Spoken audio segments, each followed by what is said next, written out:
Ahli hukum tata negara Yusril Izzah Mahendra menjadi saksi meringankan bagi ex-ketua KPK Firly Bahuri.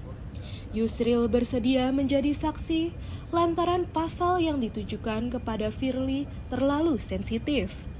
Yusril datang di gedung Polda Metro Jaya, Jakarta Selatan pada Senin 15 Januari 2024 pukul 9.50 WIB. Namun, ia tidak lama di situ karena pemeriksaannya dijadwalkan bertempat di gedung Bareskrim Polri. Baik, kali ini saya agak lambat 20 menit karena tadi salah datang ke Polda Metro Jaya. Rupanya pemeriksaannya di Mabes Polri dan saya terlambat 30 menit, tapi saya sudah siap untuk hadir di sini menuju panggilan penyidik untuk diperiksa sebagai saksi ahli dalam kasus Pak Firly Bahuri. Sebelum berangkat ke gedung Bareskrim, Yusril membeberkan dirinya menyiapkan keterangan tertulis kepada penyidik. Keterangannya sebagai bagian dari pernyataan saksi yang meringankan Firly Bahuri.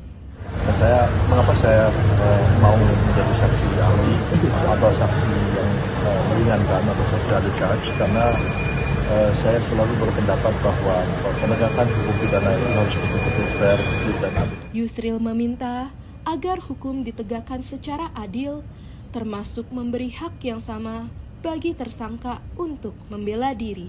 Dan adil. Kalau penyidik boleh menghadirkan saksi yang memberatkan, saksi mahkota, menghimpun begitu banyak alat-alat bukti, maka orang yang jadi tersangka juga harus diberikan hak yang sama, supaya penyidikan dan penyidikan itu berjalan secara adil dan berimbang. Itu yang pertama.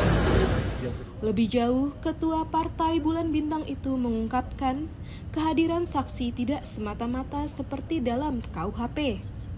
Kehadiran saksi juga harus mengacu pada putusan MK nomor 65 tahun 2010.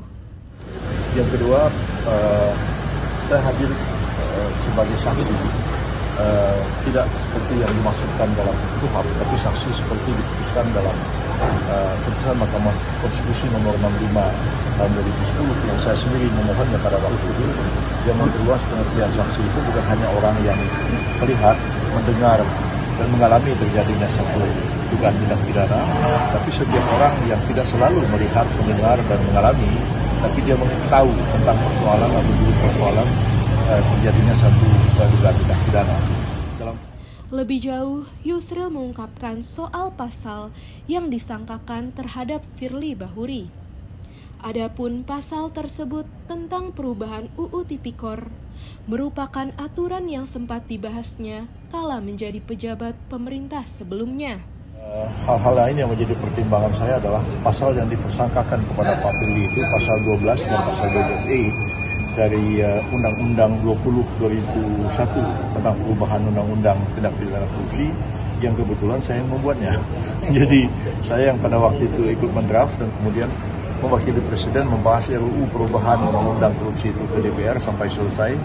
Jadilah Undang-Undang 20/2001 yang memuat pasal-pasal tentang pemerasan dan pasal-pasal tentang gratifikasi. Tim penyidik Polda Metro Jaya menetapkan Firly Bahuri sebagai tersangka kasus pemerasan Syahrul Yassin Limpo, bekas Menteri Pertanian. Firly terindikasi melakukan pemerasan, menerima gratifikasi, atau menerima hadiah untuk mengamankan kasus korupsi di lingkungan Kementerian Pertanian yang sedang diusut KPK. Dava Aldi melaporkan untuk Apa Kabar.